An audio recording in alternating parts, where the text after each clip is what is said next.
এই দজ্জাল মহিলা আমার বউ?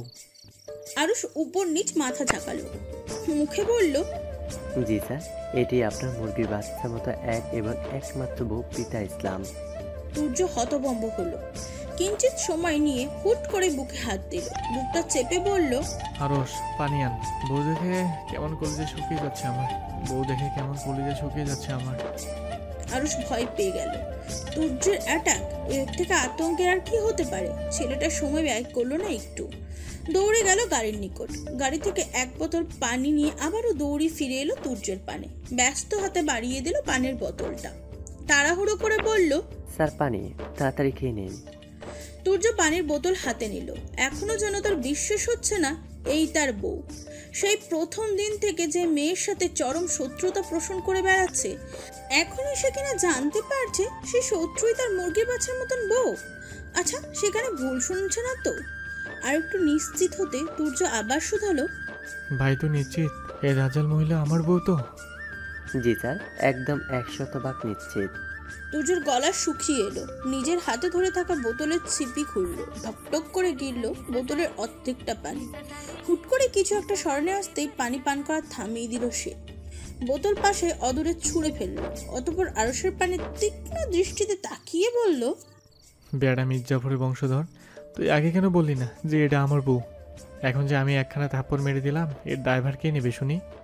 আরুষ ঢোক গিলল, আমতা আমতা করে বলল, স্যার আমি তো বলতে চাইছিলাম, কিন্তু আপনি থামিয়ে দিলেন। জোর করে বলতি, এমনি সময় তো ফটর ফটর করে বলতে পারিস, বেয়াদব। থামলো সূর্য, চিন্তিত সুরে বলল, নিশ্চয়ই বউটা আমার ব্যথায় পেয়েছে ভীষণ। আরুষ জিহ্বা দ্বারা ওষ্ঠ ভেজালো, বুকে সাহস নিয়ে বলল, স্যার দজ্জাল মহিলারা ব্যথা পায় না। সাথে সাথেই তেতে উঠল সূর্য, ঝাঁঝালো কণ্ঠে বলল, চুপ বেয়াদব, আমার বউকে একদম দজ্জাল বলবি না, তা নাহলে তোকে শুলে চড়াবো। আরুষ চুপসে গেল, তবে মনে মনে ভেঙচি কাটতে ভুলল না একটু।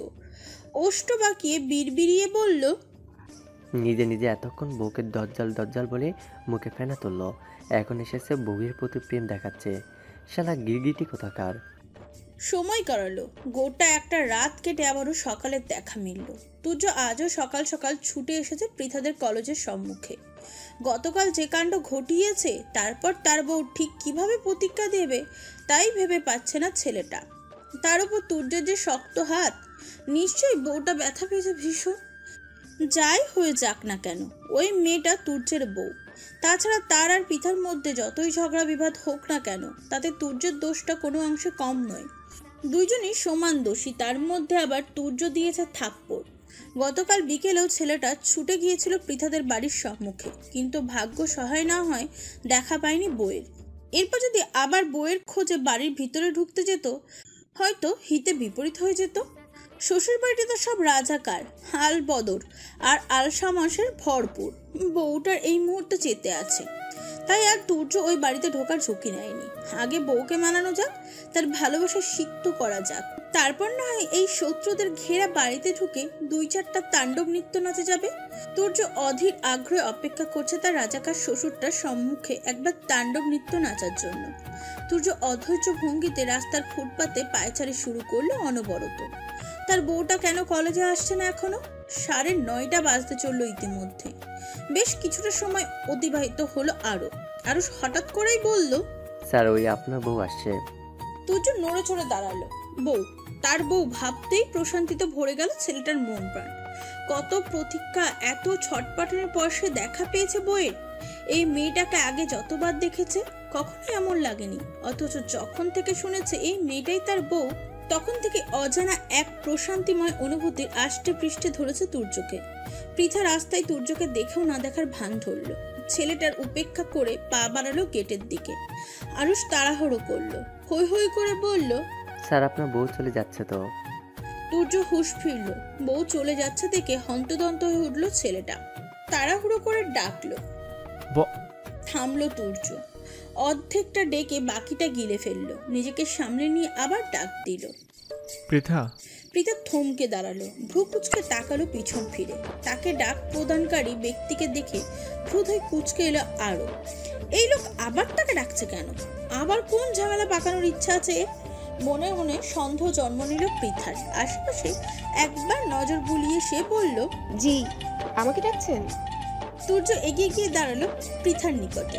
মেয়েটার মুখোমুখি হয়ে বলল, হ্যাঁ তোমাকে ডাকছি। পৃথা কপাল টান টান করে তাকালো তুর্যর পানে, শক্ত কণ্ঠে বলল, কি খবর? থাপ্পড়টা কি আরেকটা মারা বাকি আছে নাকি আপনার? তুর্যর বইয়ের শক্ত কথা নিকট কিছুটা দমে গেল।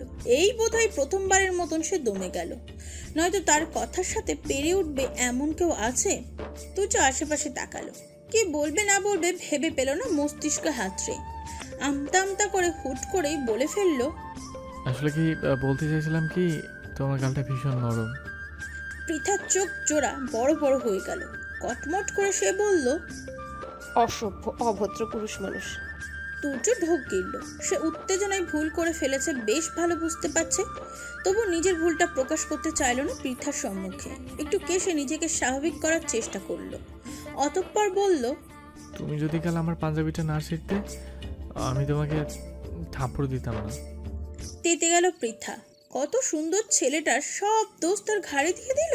প্রথমে তার নতুন শাড়িটা ছিঁড়েছিল বলেই না সে লোকটার পাঞ্জাবি ছিঁড়েছিল, অথচ এখন সে কি সুন্দর অবলীলায় বলে দিল, তুমি পাঞ্জাবি না ছিলে আমি থাপ্পড় দিতাম না, বেটা ব্রিটিশ। পৃথার দাঁতের দাঁত চাপলো, কটমট করে বলল, ছিঁড়েছি, বেশ করেছি। আপনি আমার শাড়ি ছিঁড়েছেন, আমিও আপনার পাঞ্জাবি ছিঁড়েছি। আর থাপ্পড়টা ওটাও আমি ফেরত দিয়ে দিতাম সাথে সাথে, যদি আপনি আমার বড় না হতেন। তুর্য হতবাক হলো। কি বলল তার বউ তাকে?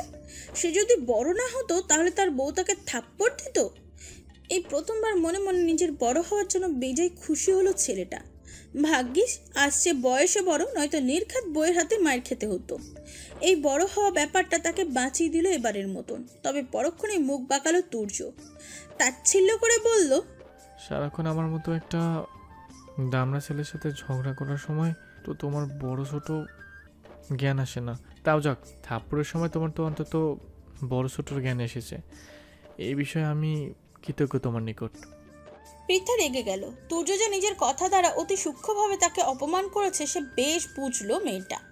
ওইদিকে ক্লাসের ঘন্টাও পড়লো বলে তাই তার অতিরিক্ত ঝগড়া বিবাদে নিজেকে জড়ালো না পৃথা। শুধুমাত্র ক্রোধিত কণ্ঠে বলল, আমার থেকে দূরে থাকবেন।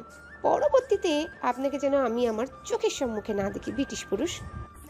নিজের যতটুকু বলার প্রয়োজন ছিল বলেই কলেজের ভিতরের দিকে প্রস্থান করলো মেয়েটা। তুর্যকে আর কিছু বলার সুযোগ দিল না।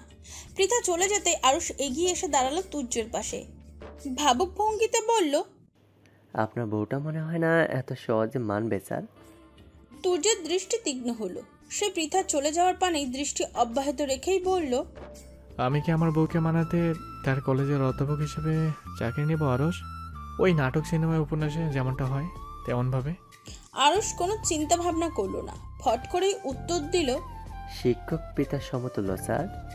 তুর্য ঘাড় বাঁকিয়ে তাকালো আরুষের পানে, কটমট করে বলল, চুপ থাক মির্জাপুরের বংশধর। দিলি তো আমার মনটা ভেঙে। কত সুন্দর ভেবেছিলাম একজন অধ্যাপক হিসেবে কলেজে চাকরি নিয়ে প্রতিদিন অল্প অল্প খুদ করা দিয়ে মুরগির বাচ্চা মতো বউটাকে পটিয়ে নেব। তার হতে দিলি না, বেয়াদব। সকাল গড়িয়ে বিকেলের দেখা মিলল। পৃথা ক্লাস শেষ করে পার্কের দিকে গেল একটু। বাড়ি গেলে আর কেউ বাড়ি থেকে বের হতে দিবে না, অথচ মনটাও ভালো লাগছে না খুব একটা। চোখের সম্মুখে বারবার তুর্যের মারা গতকালের ওই থাপ্পড়ের দৃশ্যটা ভেসে উঠছে।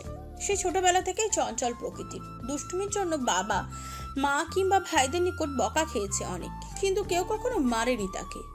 অথচ এই পুরুষ কোথা থেকে এসে দুম করে মেরে দিল, তাও কতগুলো মানুষের সামনে। কতটা লজ্জায় পড়তে হয়েছিল গতকাল পৃথাকে। তবুও তো পৃথা দমে যায়নি, কলেজে যাওয়া বন্ধ করেনি। পৃথা হাঁটতে শেখেনি, আর না কাল ওই থাপ্পড়টার তার কোনো দোষ ছিল। তাই তো সকাল সকালই কলেজে ছুটে গিয়েছিল। কিন্তু লজ্জা মন খারাপ তার তো ঠিকই আষ্টেপৃষ্টে ঘিরে রেখেছে পৃথাকে। কি হলো, কেন হলো, কোন দোষে পৃথাকে লজ্জায় পড়তে হলো সবার সম্মুখে? তুর্য নামক ছেলেটার চেহারা মনে আসতেই পৃথার ছোট্ট দেহটা যেন ক্রোধে কেঁপে ওঠে। ইচ্ছে করে 2-4টা চড় থাপ্পড় মেরে ছেলেটার ফর্সা গাল লাল করে দিতে, কিন্তু বড় বলে আবার চক্ষু লজ্জায় তা পারে না। ছেলেটা ভীষণ বাজে, নির্দয় হলে সে তো না। পার্কের বেঞ্চে বসে আকাশ পাতাল ভাবছিল পৃথা। মেয়েটার ভাবনার মধ্যে তার পাশে এসে বসলো কেউ একজন। পৃথা ঘাড় ঘুরিয়ে তাকালো সেদিকে। দেখলো তুর্যকে, মুহূর্তেই মেজাজ বিগড়ে গেল। ঝাঁঝালো কণ্ঠে বলল, আপনি এখানে? আর আমার পাশে কেন বসেছেন? তুর্য ততটা পাত্তা দিল না পৃথার কথায়, নির্বিকার ভঙ্গিতে বলল, জায়গা পেয়েছি, বসেছি। এখানে কি তোমার নাম লেখা আছে নাকি? পৃথার কেন যেন কথা বাড়াতে ইচ্ছা হলো না। এর সাথে এখন কথা বাড়ানো মানেই ঝগড়া, আর এই মুহূর্তে ঝগড়া করার মতন ইচ্ছা বা মানসিকতা কোনোটাই নেই মেয়েটার। তপ্ত নিঃশ্বাস ফেলল পৃথা। কলেজের ব্যাগটা কাঁধে নিয়ে উঠে দাঁড়ালো সে। ধূপ থাপ পা ফেলে বাড়ির উদ্দেশ্যে রওনা দিল। তুর্য পিছনে ডাকলো, গলা উঁচিয়ে বলল, পৃথা। পৃথা দাঁড়ালো না, বরং হাঁটতে হাঁটতে পিছন ফিরে অগ্নি দৃষ্টিতে তাকালো তুর্যের পানে। মুখে কিছু না বলে চোখ দিয়ে শাসিয়ে গেল সূক্ষ্মভাবে। তুর্য আর ডাকলো না মেয়েটাকে, অসহায় দৃষ্টিতে তাকিয়ে রইল পৃথার যাওয়ার পানে। আরুষ পাশেই ছিল। পৃথাকে চলে যেতে দেখে সে বলল, স্যার আপনার বউ চলে যাচ্ছে। তুর্য ফোঁস করে একটা নিঃশ্বাস ছাড়ল, হতাশ কণ্ঠে বলল, আমার মুরগির বাচ্চার মতো বউটা অমন বাচ্চাওয়ালা মুরগির মতো কেমনে হলো ভাই? দেখলে ফোঁস করে ওঠে, মনে হয় ঠোকর মেরেই শেষ করে দিবে আমাকে।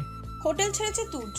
আর কতদিন হোটেলে থাকা যায়? তাছাড়া এ তো কোনো দর্শনীয় স্থানের হোটেল না যে জানলাটা খুললে মন প্রাণ জুড়িয়ে যাবে, স্নিগ্ধ শীতল বাতাস এসে অবসিত করবে তাকে। এটা শহরের বুকে রাত কাটানোর জন্য হোটেল, যেখানে জানলা খুললে গরম বায়ু, অযাচিত কোলাহল, যানবাহনের প্যাপ ও ধ্বনির উৎপাত পাওয়া যায়। যদিও উচ্চমানের পরিপাটি এক সুন্দর হোটেল ছিল তুর্য, তবুও দিনের পর দিন এখানে থাকতে আর ভালো লাগছে না তার। তাছাড়া এখন যেহেতু রাজশাহীর বুকে বইয়ের দেখা পেয়েছে, তখন এখানে থাকতে হবে বেশ অনেকটা দিনের জন্য।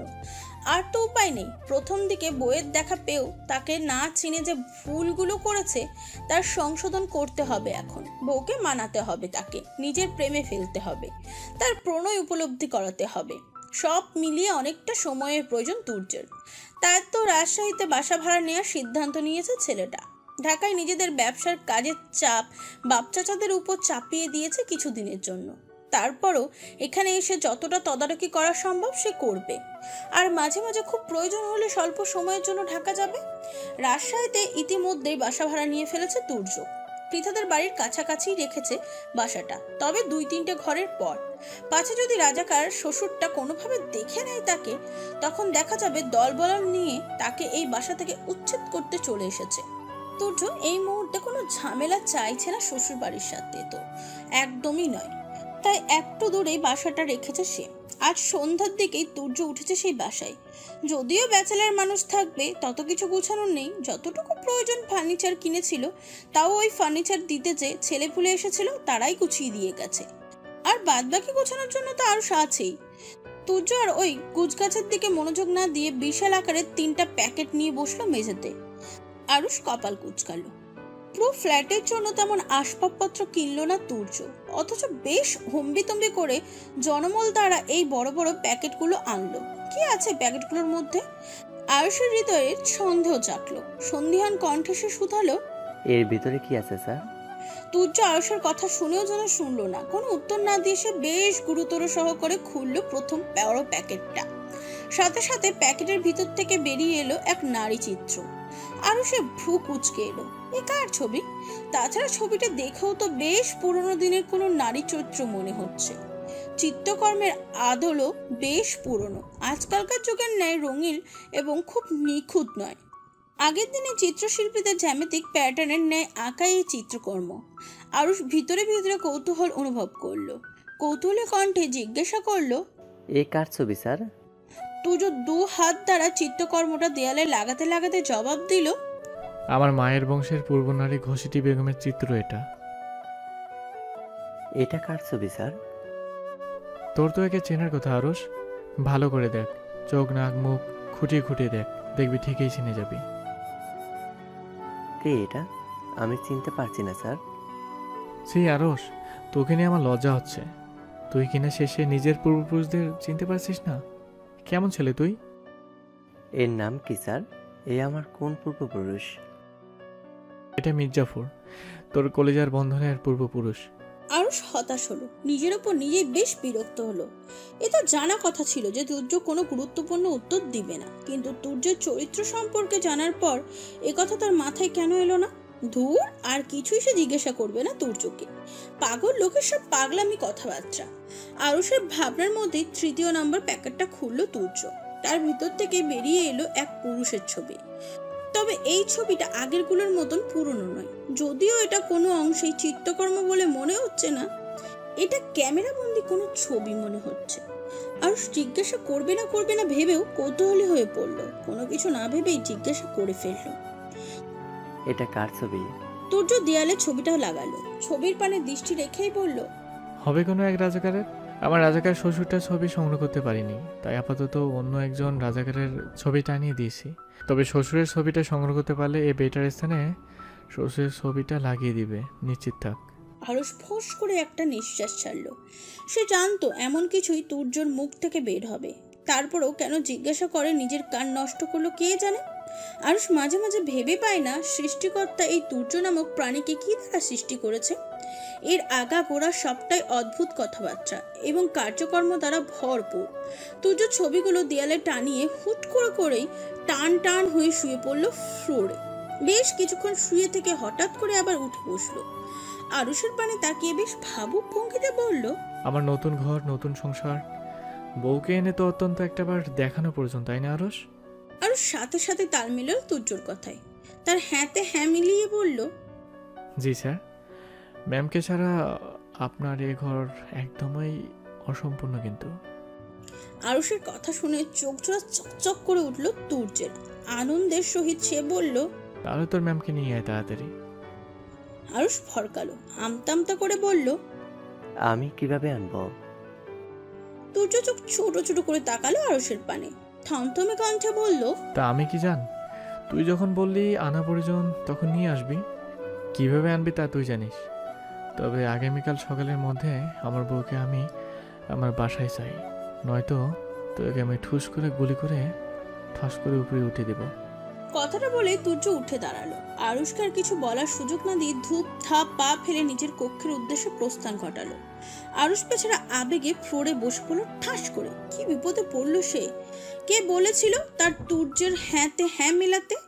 আজ তুর্যের কথায় যদি সে তাল না মেলাতো তবে এত বড় একটা বিপদ তো পড়তে হতো না। এখন সে কিভাবে পৃথাকে নিজেদের বাড়িতে আনবে? ভয়ঙ্কর স্বামীর দরজাল বউকে কিভাবে বাগে আনবে? এমনি মেয়ের যা তেজ! সুদীর্ঘ এক রাতের সমাপ্তি ঘটিয়ে সকালে দেখা মিলেছে। সূর্যের ফুটফুটে আলোয় ভরে উঠেছে চারপাশ। আরুষের কাল রাতে ঘুম হয়নি একটু। গতকাল সারা রাত শুধু এই চিন্তায় কেটেছে যে পৃথাকে এই বাসায় কিভাবে আনবে। আর যদি না আনতে পারে তাহলে তুর্য যদি সত্যি তাকে ঠুস করে গুলি করে ঠাস করে উপরে তুলে দেয় তখন কি হবে? তুর্য নামক ওই প্রাণীর না আছে মুখের উপর কোনো বিশ্বাস আর না আছে হাতের উপর কোনো বিশ্বাস। চিন্তায় আরুষের প্রাণ অষ্টগত প্রায়। তাই তো সে সকালই নেমে দাঁড়িয়েছে বাসার সম্মুখে রাস্তার কাছে। এই পথ দিয়ে পৃথা কলেজে যাবে। যদিও সে জানে পৃথার কলেজে যেতে এখনো অনেক দেরি, কিন্তু যাবে তো। আরুষ কোনো ঝুঁকি নিতে চাইছে না। সে যে সময়ে গেটে দাঁড়াবে তার আগে যদি পৃথা চলে যায় তখন কি হবে? তাই তাড়াহুড়ো করে ঘরের পোশাক অর্থাৎ থ্রিকোয়ার্টার প্যান্ট এবং টি শার্ট জড়িয়ে উসখুস চুলে হাজির হয়ে গেছে গেটের সম্মুখে। বারবার পৃথার বাসার দিকে উকি ঝুঁকে দিচ্ছে, আবার একটু পর চিন্তিত ভঙ্গিতে পায়চারি করছে। আরুষকে এইভাবে পাগলের ন্যায় পায়চারি করতে দেখে তার দিকে এগিয়ে এলো ওই বাড়িরই দারোয়ান। অর্ধবয়স্ক দারোয়ান দুই চোয়ালের সাহায্যে পান চিবুতে আরুষকে উদ্দেশ্য করে প্রশ্ন করলো, আপনি কেডা? আরুষ আমতা করে জবাব দিল, জি, নতুন এসেছি। ও, এইটুকু বলেই দারোয়ান বলল না কিছুই। যেভাবে এসেছিল সেইভাবে প্রস্থান করলো। আরুষ আরো কিছুক্ষণ অতিবাহিত করলো পৃথার অপেক্ষায়। অবশেষে তার অপেক্ষার অবসান ঘটেছে। ওই তো আসছে মেয়েটা। সাদা কলেজ ড্রেসে নিজেকে আবৃত করে মাথায় হিজাব পেঁচিয়ে। আরুষ সময় ব্যয় করলো না একটু। ব্যস্ত পায়ে ছুটে গিয়ে দাঁড়ালো পৃথার সম্মুখে। হাসি মুখে বলল, আসসালামু আলাইকুম ম্যাম। হঠাৎ রাস্তার মাঝে কেউ পথ আটকাতে বিরক্ত হলো পৃথা। কপাল কুঁচকে সে তাকালো সম্মুখ পানে। আরুষকে দেখে চোখ ছোট করে বলল, আপনি ওই ব্রিটিশ লোকটা চালানা? আরুষকে দেখে চোখ ছোট করে বলল, আপনি ওই ব্রিটিশ লোকটা চালানা? আরুষ ভ্যাবাচাকা খেয়ে গেল, কিন্তু পরক্ষণে নিজেকে সামলে নিল। যেমন স্বামী তার তো তেমনই বউই হবে। এটা মোটেই বিস্ময়কর কিছু নয়। তাছাড়া পৃথা ভুল কিছু তো আর বলেনি। তুর্য তো সত্যিই ব্রিটিশদের অন্তর্ভুক্ত। রন্ধে রন্ধে তার ব্রিটিশগিরি। এত বছর পড়াশোনা এবং ব্যবসার সুবাদেও ইংল্যান্ডেই ছিল তুর্য। তপ্ত নিঃশ্বাস ফেলল আরুষ। এখন আর নিজের কাজ ব্যতীত অন্য সব চিন্তা ভাবনার সময় নেই। ফ্ল্যাট থেকে যখন বেরিয়েছিল তখন দেখে এসেছিল তুর্য ঘুমাচ্ছে। ছেলেটার ঘুম ভাঙার আগে পৃথাকে নিয়ে তাকে ফ্ল্যাটে যেতে হবে। কিন্তু সমস্যা হচ্ছে, এই দজ্জাল মেয়েটা কি তার কথাই যেতে রাজি হবে? তুর্যের কথা শুনলে তো সম্ভবত মুখের ওপর নাকচ করে দিবে। আরুষ তবুও আশা ত্যাগ করলো না। কিছুটা ইতস্তত করে বলল, আপনি একটু আমাদের বাসায় আসবেন ম্যাম। আরুষের হঠাৎ এমন কথার কপালে ভাঁজ পড়ল পৃথা। তার এখনো অপরিচিত একে অপরের নিকট। শুধুমাত্র এই মাঝে মধ্যে কিছু দুর্ঘটনার ঝগড়া তাদের সাক্ষাৎ। তাছাড়া ওই ব্রিটিশ লোকটা যে খুব একটা ভালো তা নয়, তার উপর তাকেও সে সহ্য করতে পারে না। যদি সহ্য করতেই পারত তবে কি আর সেদিন ওভাবে সকলের সম্মুখে থাপ্পড় দিতে পারত? সেদিনের কথা স্মরণ আসতেই মেজাজ বিগড়ল পৃথার। হৃদয়ে জমে থাকা ক্রোধ ডালপালা মেলে দিল। ঝাঁঝালো কণ্ঠে মেয়েটা বলল, ওই ব্রিটিশ লোকটার বাসায় আর আমি? আরুষ যেন আগেই থেকেই জানতো পৃথা এমন কিছুই বলবে। সে নিজের গলার স্বর একটু নরম করলো, অনুরোধের স্বরে বলল, প্লিজ চলুন না ম্যাম। কেন? আপনার স্যারের আমাকে আরেকটা থাপ্পড় মারার বাকি আছে নাকি? না মানে আরুষকে আর বলতে দিল না পৃথা। তার কথার মাঝেই বলল, পাগলা কুকুর কামড়িয়েছে আমাকে যে আমি নিজে যেচে ব্রিটিশ লোকটার গুহায় প্রবেশ করব? আমার কলেজ আছে, যাচ্ছি আমি। কথাটা বলে পৃথার সম্মুখ পানে পা বাড়ানো আরুষ তাড়াহুড়ো শুরু করলো। একটা বার যদি পৃথা এখান থেকে চলে যায়, তারও নির্ঘাত উপরে চলে যাওয়ার টিকিটটা নিশ্চিত হয়ে যাবে। আরুষ হন্তদন্ত হয়ে পিছু নিল পৃথার। আর কোনো উপায় না পেয়ে চট করে বলল, আসলে আমার স্যার খুব অসুস্থ, তো তাই আপনাকে একটু আসতে বলেছিলাম আমাদের বাসায়, এছাড়া আর কিছুই না। তুর্যের অসুস্থতার খবর শুনে পৃথা থমকে দাঁড়ালো। যতই শত্রুতা হোক, একটা লোক অসুস্থ এ কথা শুনে নিশ্চয়ই চলে যাওয়ার কোনো বিবেকবান মানুষের কর্ম নয়। পৃথাকে দাঁড়াতে দেখে একটু সাহস পেল আরুষ। জিহ্বা দিয়ে ওষ্ঠ ভিজিয়ে কিছুটা করুণ কণ্ঠে বলল, আসলে আমরা এই রাজশাহী শহরে নতুন, কাউকে চিনি না তেমন, কোনো আত্মীয় স্বজনও নেই আমাদের এখানে। যতই ঝগড়া বিবাদ যাই হোক না কেন, আমরা অল্প স্বল্প চিহ্ন এখানে আপনাকে চিনি শুধুমাত্র। তাই আর কি বলছিলাম, আপনি যদি একটু আমার সাথে আসতেন ভালো হতো। স্যার হঠাৎ অসুস্থ হয়ে পড়েছেন, বাসায় শুধুমাত্র আমি আর সেই ছিলাম। একা পুরুষ মানুষ কি থেকে কি করব বুঝতে পারছিলাম না, তো তাই। কথাটা বলে একটু থামলো ছেলেটা। মলিন কণ্ঠে বলল, যাক, আপনি যদি না আসতে চান তাহলে তো আর করার কিছু নেই। এমনিও স্যার আপনার সাথে খুব একটা ভালো ব্যবহার করেনি, দেখি আর কাউকে পাই কিনা। আপনাকে বিরক্ত করার জন্য দুঃখিত। পৃথার খারাপ লাগলো আরুষের কথা শুনে। সে পূর্ণ দৃষ্টিতে তাকালো ছেলেটার পানে। তার পা থেকে মাথা পর্যন্ত অবলম্বন করে মনে হলো ছেলেটা সত্যিই বলছে।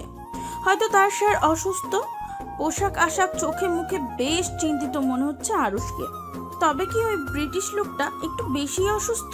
পৃথা আর না করতে পারলো না।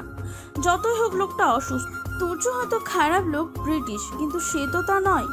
একজন মানুষ অসুস্থ আর সাহায্য করার মতন কেউ নেই শুনেই হাত পা গুটিয়ে এভাবে বসে থাকবে সে?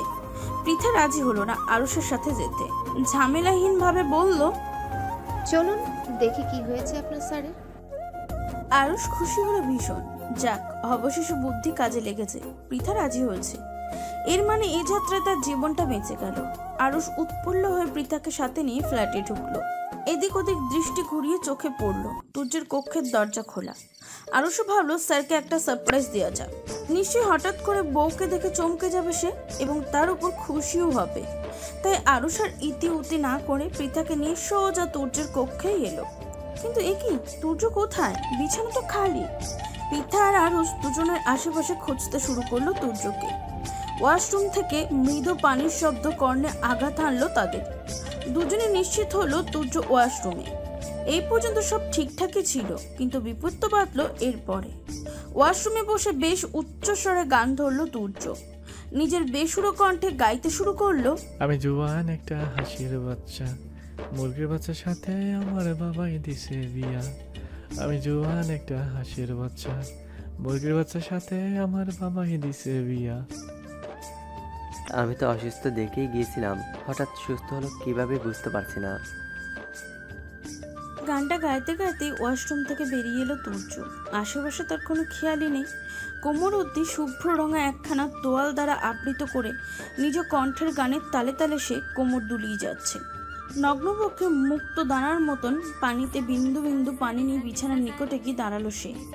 শার্ট প্যান্ট সব বিছানার উপরে রাখা। তুর্য গান গাইতে গাইতে বিছানার উপর থেকে একখানা শার্ট হাতে নিয়ে পাশে ফিরে তাকাতেই চমকে উঠল। তার মুরগি বাচ্চার মতন বউটা তার পানেই তাকিয়ে আছে গোল গোল চোখে। তুর্য ভ্রু কুচকালো, ওষ্ঠ বাঁকিয়ে বলল, কি গো মুরগির বাচ্চা, আগে তো রাতের আধারে স্বপ্নে এসে আমার ইজ্জত লুট করতে, এখন দেখছি দিন দুপুরেও আমার ইজ্জত লুট করার উদ্দেশ্যে চলে এসেছো। আরও শুনল তুর্যের কথা। বেচারা বেশ বুঝলো তার স্যার পৃথাকে কল্পনা হিসাবে নিচ্ছে। তাকে এখন তুর্যের ভুলটা ভাঙতে হবে, নয়তো পরে তার উপরেই আবার চোটপাট চালাবে। রুক্ষ কণ্ঠে বলবে, বেটা মির্জাফরের বংশধর, তুই আগে কেন বললি না? ওটা কল্পনা নয়, সত্যি। এখন তোর ম্যাম যে আমার সব দেখে নিয়েছে, এর দায়ভার কে নিবে? আরশ একটু এগিয়ে গেল তুর্যের পানে, গলার স্বর একটু বাড়িয়ে বলল, স্যার, ম্যাম আপনার কল্পনাতে আসেনি, সত্যি এসেছে। আরশের কথায় ধ্যান ভাঙল তুর্যের। ধরপড়ে উঠল সে। এর মানে পৃথা তার কল্পনা নয়, সত্যিই মেয়েটা এখানে এসেছে, আর এই অবস্থায় তার সামনে দাঁড়িয়ে আছে।